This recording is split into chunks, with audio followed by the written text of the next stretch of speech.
अस्सलाम वालेकुम नाज़रीन, ये आप स्पेशल प्रोग्राम देख रहे हैं।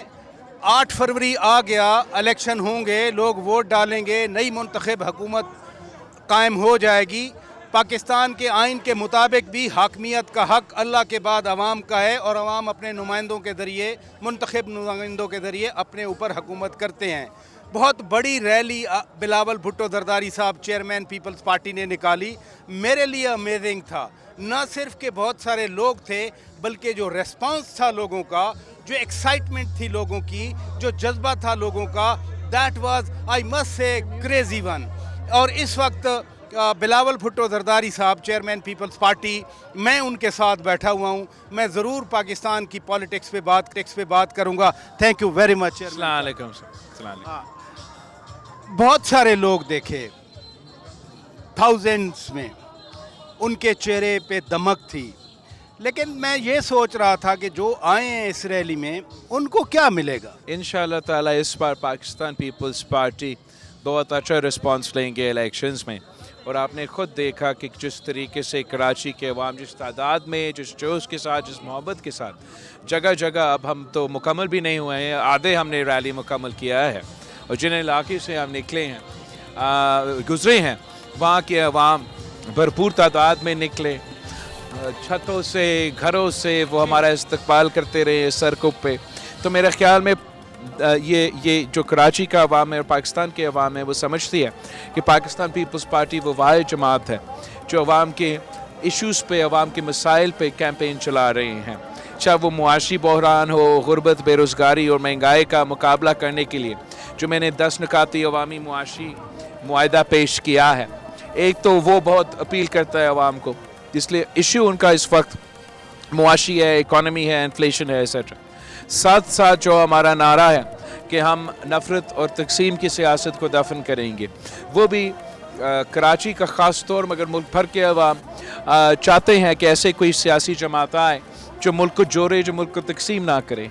अगर आप कराची का एग्ज़ाम्पल देख ले, यहाँ जो तमाम सियासी जमातें हैं, कोई आपको मज़हब की बुनियाद पे शहर को तकसीम करना चाहते हैं, कोई फ़िरका वारियत की बुनियाद पे शहर को तकसीम करना चाहते हैं, कोई लसानियत की बुनियाद पे शहर को तकसीम करना चाहते हैं। पाकिस्तान पीपल्स पार्टी वो वाहिद जमात है जो बिला तफरीक खिदमत करना चाहते हैं, और इंशाअल्लाह ताला हम 8 फरवरी को दिखाएंगे कि इस मुल्क के अवाम हमारे साथ हैं। आपने अवामी मुआशी मुआहदे की बात की। जितने लोग मैंने देखे यहाँ या पूरे मुल्क में देखता हूँ, उनके चेहरों से गुर्बत नज़र आती है, उनके चेहरों पे महरूमी नज़र आती है। मैं वास्ट मेजॉरिटी की बात कर रहा हूँ। अवामी मुआशी मुआहदा क्या उन महरूम चेहरों पे रौनक ले आएगा? पाकिस्तान के लोग compatible to other parts of the world उतने खुशहाल हो जाएंगे? इंशाअल्लाह जो हमारा अवामी मुआशी मुआहिदा है वो वाहिद मंशूर है। इस इलेक्शन के तमाम सियासी जमातों को देख लें, जो अवाम का मसाइल को सामने रखते हुए, गुर्बत, बेरोज़गारी और महंगाई का सामने रखते हुए ये मंशूर बनाया गया। और हमने ख़ास तौर पे इस मंशूर में, चाहे वो पाकिस्तान के अवाम की आमदनी में इजाफ़ा, पाकिस्तान के अवाम को रोज़गार के मौक़े पैदा करना, और जैसे हमने माजी में Benazir income support program introduce करके ख़वातीन को गुर्बत को से निकालने के लिए और वुमेन्स एम्पावरमेंट के लिए, इस दफ़ा हमने यूथ कार्ड, मजदूर कार्ड, किसान कार्ड, हारी कार्ड की बात की है। और हम पसमानदा तबकात को वो रिलीफ पहुंचाना चाह रहे हैं जो उनको सख्त ज़रूरी है इस वक्त। और हमने ये सिर्फ हवाई बातें नहीं कर रहे हैं, हमने साथ साथ जो उसको फ़ंड करने के तरीक़ेकार है, जैसे कि हम 17 वज़ारतें बंद करके 300 अरब सालाना पाकिस्तान के अवाम का पैसा वफाक से बचा के पाकिस्तान के अवाम पे इन मंसूबों के ज़रिए खर्च करना चाहते हैं। सालाना जो 1500 अरब अशराफिया को सब्सिडी दिया जाता है, हम कह रहे हैं कि हम अशराफिया से लेके इस सब्सिडी को अवाम को डायरेक्टली दिलवाएंगे। तो इस वक्त जब मुआशी तौर पे अवाम मुश्किल में है, वो रिलीफ चाहते हैं, किसी और जमात की मंशूर में उनको रिलीफ फिल रिलीफ देना, वो कैसे ये रिलीफ पहुंचाएगा? किसी और सियासी जमात ने अपने मंशूर में ये तफसील में नहीं गए हैं। बट पाकिस्तान पीपल्स पार्टी वो वाहिद जमात है जिसका अवामी मुआशी मुआहिदा इंशाअल्लाह ताला वक्त के जो ज़रूरियात है वो पूरा करके दिखाएगी। आप जेन्युइनली यंग लीडर हैं, बाकी तो खैर दावा करते रहे, लेकिन यूथ को आप अट्रैक्ट कर रहे हैं। और ख़ास तौर पर एक आपके मुखालिफिन ये तासर देते हैं कि एक पॉलिटिकल प्लॉय है, ये एक पॉलिटिकल स्लोगन है ताकि पीटीआई को, यूथ को अट्रैक्ट किया जाए। कौन सा स्लोगन प्लॉय है? जब आप यूथ को कहते हैं कि उनको छोड़ें, हमारी तरफ आएं, पाकिस्तान मैं किसी को छोड़ने का मैं बात नहीं करता हूँ, मैं सिर्फ इतना कहता हूँ कि इस वक्त जो पाकिस्तान के अक्सरियत जो हमारा आबादी है वो नौजवान है। मेरा उनका उम्र और मेरा तो उम्र में एक sort of we are of the same age and multiple मुख्तलिफ तरीके से मैं समझता हूँ कि पाकिस्तान पीपल्स पार्टी वाकई इस मुल्क के नौजवानों का बेहतरी नुमाइंदगी करते हैं। सबसे पहले जो बाकी सियासी जमातें जो अपने सियासी जमातों का क़यादत कर रहे हैं, अपने आप को वज़ीर आज़म बनाना चाह रहे हैं, ये अब तकरीबन अपने आखिरी इनिंग्स सियासी इनिंग्स खेल रहे हैं। वो उस उम्र तक पहुँच चुके हैं कि अब वो उनका आखिरी इनिंग्स वो खेल रहे हैं। जब मैंने ये देखा कि पिछले हुकूमत में जो लोग वो फ़ैसले कर रहे हैं, जब उनके फ़ैसले के असरात, उनके फ़ैसले का जो असर है वो उनको नहीं मुस्तकबिल के आने वाले नस्लों पे होगा, बोझ वो हमें नौजवानों पे डालते हैं। जब IMF से कर्ज लेते हैं, अब दूसरे ममालिक से कर्ज लेते हैं, बेहतर ये होता कि एक नौजवान की आदत हो जो वो फ़ैसले ले जिसके जो अगर कोई मनफी या मुस्बत उसका नतीजा निकलेगा, उसका जो असरात है मुझे और पाकिस्तान के अवाम को मिल के भुगतना पड़ेगा, तो मैं सोच समझ के वो फ़ैसले लूँगा। दूसरा जो हमने अपने मंशूर में नौजवानों के लिए जो प्रोग्राम्स हमने इंट्रोड्यूस करवाए हैं, मैं दोनों का दो इन जैसे मंसूबों का जिक्र करूँगा। एक हमारा यूथ कार्ड है जो कि इस मुल्क के जो नौजवान जो बेरोज़गार हैं, जो रोज़गार की तलाश में हैं, उनके लिए जो सबसे मुश्किल सिर्फ मरहला होता है वो ये कि जब वो तालीम मुकम्मल कर देते हैं रोज़गार नहीं मिलता। कोई कहते हैं कि आपके पास एक्सपीरियंस नहीं है, आपके पास ये नहीं है, वो नहीं है। तो मैं चाह रहा था कि ख़ास तौर पे जो डिज़र्विंग है, जो हकदार है, जो पसमानदा तबकात से ताल्लुक़ रखते हैं, उनके लिए हम यूथ कार्ड के थ्रू एक माली मदद पहुँचाएँ जब तक उनको रोज़गार ना मिले। ये प्रोग्राम आप करेंगे लांच? ये मेरा अवामी मुआशी मुआहिदा है, उनमें से एक नुकात ये है कि जो वो बेरोज़गार नौजवान रोज़गार की तलाश में है, हम उनको इंटर्नशिप्स दिलवाएंगे, हम इनको वोकेशनल ट्रेनिंग दिलवाएंगे। पैसे कहाँ से आएंगे? मगर जब तक वो रोज़गार ना मिले उनको माली मदद, वो मैंने समझाया कि अगर मैं 1500 अरब सालाना अशराफिया का सब्सिडीज़ ख़त्म कर दूँगा, अगर मैं 300 अरब सालाना जो 17 वजारतें पे खर्च होते हैं वो ख़त्म कर दूँगा, तो मेरे पास वो वसाइल होंगे कि मैं पसमानदा तबकात को ये फ़ायदा पहुँचा सकूँ। तकारीर में कहते हैं कि चौथी बार वो वज़ीर आज़म बनने की साजिश कर रहे हैं। एक डेमोक्रेटिक प्रोसेस में इलेक्शन के बाद अगर लोग उनको मुंतखब करते हैं तो वो साजिश कैसे हो? वो बिल्कुल मैं समझता हूँ कि अगर लोग मुंतखब करते हैं और साफ और शफाफ इलेक्शन प्रोसेस से बनते हैं, सौ बिस्मिल्लाह। आप मुझे बताएं कि क्या वो ऐसे ही हो रहा है? आप बताएं क्या? मैं तो आपसे पूछ रहा हूँ। नहीं, आपकी नज़र में you been to Punjab, you been to KP, वो इम्प्रेशन देने की कोशिश तो कर रहा है कि वो फरवरी 8 के बाद नहीं, वो अभी से चौथी बार वज़ीर आज़म तो बन चुका है। और साथ साथ जब एक कैदी वापस से आता है, एक सज़ा याफ्ता शख्स, और उनको जेल जाने के बजाय उसको एयरपोर्ट पे उसका फिंगरप्रिंट्स किया जाता है और एयरपोर्ट से ही बेल मिलता है, तो अवाम में शक पैदा हो जाएगा। जब इलेक्शंस आगे गए, नवंबर में नहीं हुए, अब फरवरी में हो रहे हैं, अवाम में ये तासुर तो फैलाया गया या फैल गया है कि ये तो मियाँ साहब के लिए आगे लेके गए हैं। तो इस किस्म की इश्यूज़ की वजह से अवाम को ये एक साफ और शफाफ प्रोसेस के नतीजे में नहीं एक अलग रंग दिया जा रहा है। अगर वाकई ऐसा अगर ऐसा होता है, आप समझते हैं कि ड्यू प्रोसेस नहीं हुआ इलेक्शन का, लोगों को ड्यू राइट नहीं मिला, तो फिर असेंबली बनेगी। मुझे याद है 2018 की असेंबली में मौलाना फजलुर रहमान कहते थे इसमें ना बैठें, आपकी पार्टी ने उनको भी बिठाया, दीगर को भी बिठाया। तो अब अगर ऐसा हुआ, खुदा न खास्ता धांधली हुई, तो आप क्या करेंगे? इंशाल्लाह हमारा उम्मीद है कि अब तो काफ़ी शिकायतें हुए इस इलेक्शन के बारे में, मज़ीद शिकायतें ना हो। अगर मज़ीद शिकायत नहीं होता, इलेक्शन डे साफ़ सुथरे तरीके से चाहते, मैं महसूस नहीं करता कि हमारे हक़ पे डाका मार के वज़ीर आज़म बनाया जा रहा है। अगर सही तरीके से वज़ीर आज़म बनता है तो हम भी कबूल करेंगे, दूसरे भी कबूल करेंगे। अगर धौंस धांधली के ज़रिए ज़बरदस्ती हमारे हक़ छीन के इसको मुसल्लत किया जाता है तो ऑब्वियसली वो मेरे लिए कबूल नहीं होगा, और वैसे ही डट के मुकाबला करूँगा जैसे मैंने सेलेक्टेड राज में किया था। मियाँ शहबाज शरीफ के साथ आपने काम किया, कोalition थी, आपके वोटों की ज़रूरत थी, वो वज़ीर आज़म बने। आपने डिबेट का कहा, उन्होंने कराची में जो हालिया बारिश आई वो कह रहे थे कि जी ये मवाजना हो गया, कंपैरिजन हो गया पंजाब और कराची का। मेरा ख्याल में बड़ा अफसोस की बात है कि पूरी मॉडर्न दुनिया में ये अब जमहूरी तरीक़ेकार बन गया है। मैं कब से कह रहा हूँ कि आए डिबेट करे, मगर इनमें वो हिम्मत नहीं है, इनमें वो हौसला नहीं है कि वो आके मुझसे डिबेट करे, बताए कि किसके मंशूर बेहतर है, कौन बेहतर प्रिपेयर है मुल्क को संभालने के लिए। वो डर गए और डिबेट के लिए आए ही नहीं। जो आप कह रहे हैं शहबाज शरीफ साहब ने कहा कि वो सिंध आने के लिए तैयार है, तो मैंने तो उनको जवाब दिया कि बिल्कुल आप आए। मैंने उन शहर का जिक्र किया, खैरपुर का, थरपारकर का, कि कराची का आए, और बिल्कुल सही 2 दिन पहले कराची में बारिश हुआ। एक बार फिर एक क्लाउड बर्स्ट हुआ जिसका 73 मिलीमीटर जो बारिश है वो 15 मिनट में कराची में पड़ा। और ये जो सोशल मीडिया वाले जमाते हैं जो कराची आते नहीं हैं, जो एक रात कराची में गुजारते नहीं है, तीसरी दफ़ा चौथी दफ़ा वज़ीर आज़म बनना चाह रहा है, आज तक कराची में एक रात भी नहीं गुजारा। उनको वो दूर दूर से लगता है कि यहाँ काम नहीं होता, लेकिन कराची के अवाम को पता है कि मुस्तफ़ा कमाल के दौर में जब बारिश पड़ता था लाशें गिरती थी और महीनों तक ये पानी नहीं निकलता।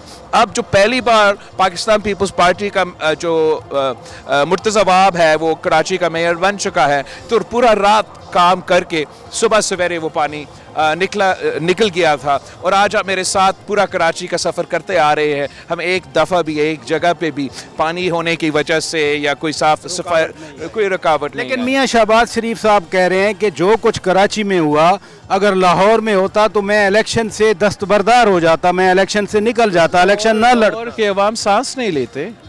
इतना स्मॉग है कि हर दिन कोई ना कोई लाहौर के नौजवान फौत हो रहे। अब तक नंबर 900 तक पहुंच चुके हैं। मियाँ साहिबान को शर्म ही नहीं आता। अगर ये बेसिस है तो उनको सिर्फ इस बुनियाद पे कि जैसे एयर पोल्यूशन की वजह से लाहौर के शहरी मर रहे हैं, उसका वो हालात देखते हुए उनको खुद अपने आप को दस्तबरदार करना चाहिए लाहौर को देखते हुए। अब पीटीआई के हवाले से, खुद खान साहब के हवाले से आप तकारीर में अच्छी बात करते हैं, जब आप इंतकाम ना लेने की बात करते हैं, ईगो से हट के फैसले करने की बात करते हैं, लेकिन आप कहते हैं कि आप सियासी कैदियों को रिहा करेंगे पहले दिन।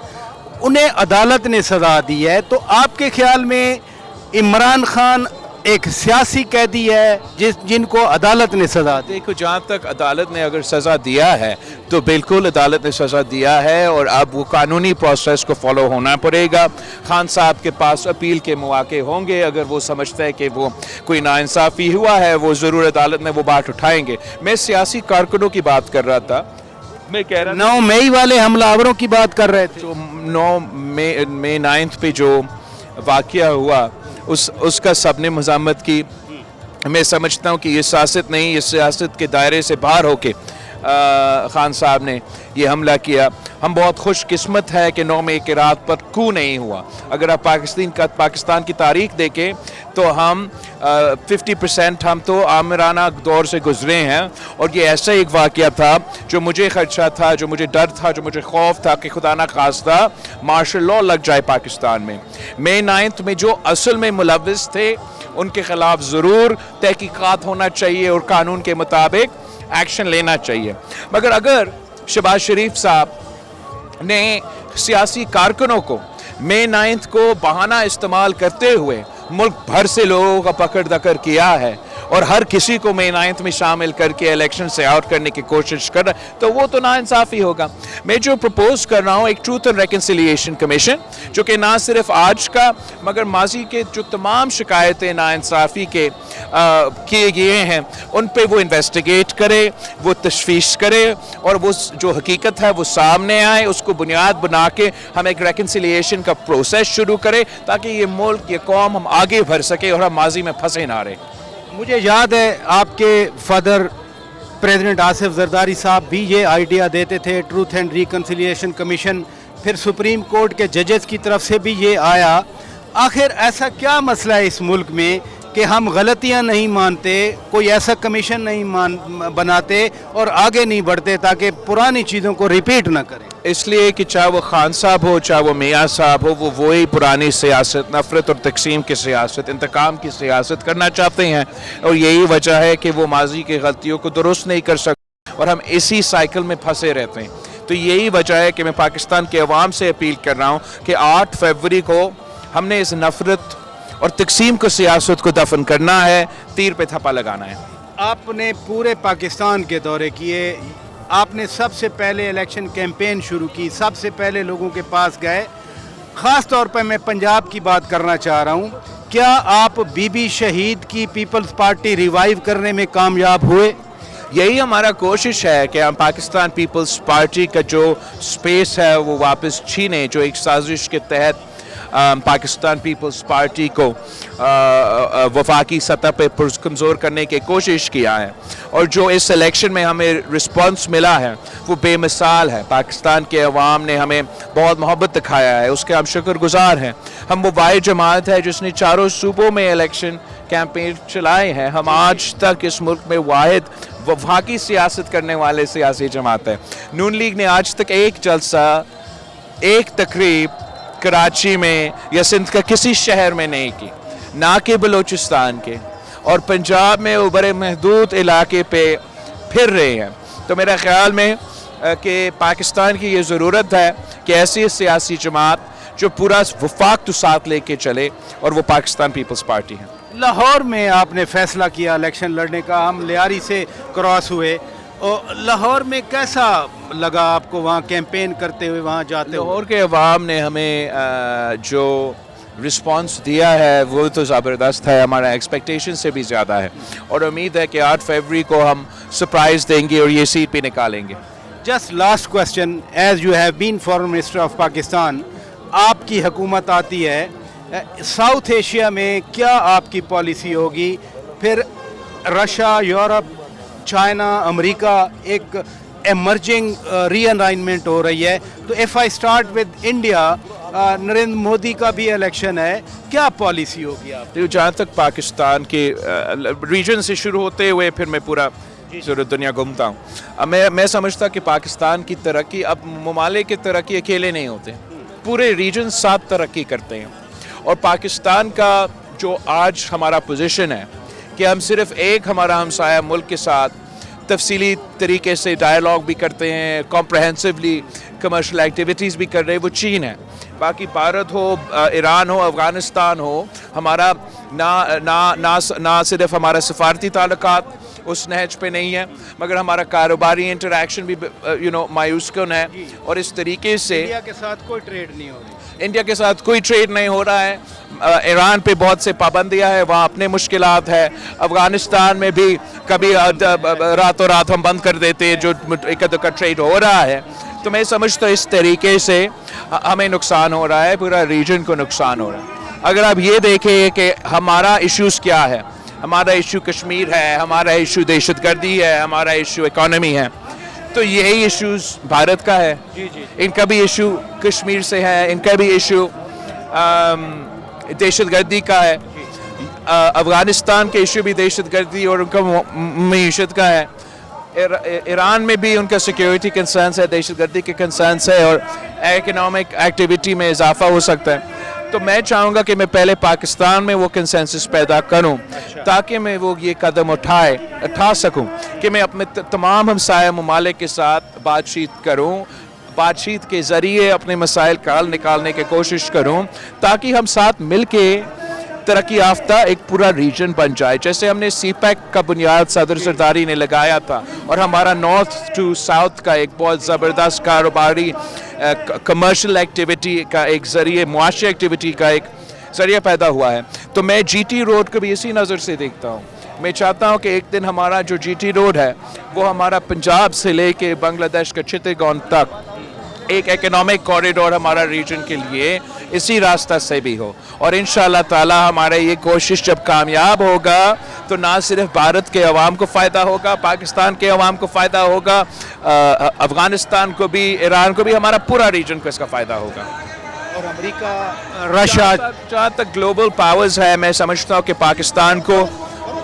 پاکستان کو اپنا رول ایسے کھیلنا چاہیے کہ ہم دنیا میں ایک پل کا کردار ادا کریں. جیسے ماضی میں ہم نے چین اور امریکہ کے جو تعلقات ہیں, سفارتی تعلقات, اس میں پاکستان کا بڑا کردار تھا ان دونوں as a bridge. So I want Pakistan to serve as a bridge between great powers. I don't want us Pakistan to get caught into these geopolitical games. ہم افورڈ نہیں کر سکتے. ہمیں اپنے عوام کا فکر کرنا چاہیے. ضرور کنورجنسز کریٹ کرنا چاہیے. مثلا جیسے یہ موسمی تبدیلی کا مسئلہ ہے, اس پہ تو ہم یورپ سے بھی بات کر کے, امریکہ سے بھی بات کر کے, اور چین اور ہمارا ریجنل پارٹنر سے بھی بات کر کے مل کے مقابلہ کریں. ہم فوکس کریں ان چیزوں پہ جہاں ہمارا رائے ملتے ہیں, جہاں ہمارا انٹرسٹ ایک ہے, نہ کہ ہم پورا obsess کریں جہاں ہم ایک دوسرے کا رائے ملتے جلتے نہیں ہیں. Thank you very much. ناظرین, chairman people's party Bilawal Bhutto Zardari ہم سے بات کر رہے تھے. یہ خصوصی شو ہم نے آپ کے سامنے پیش کیا.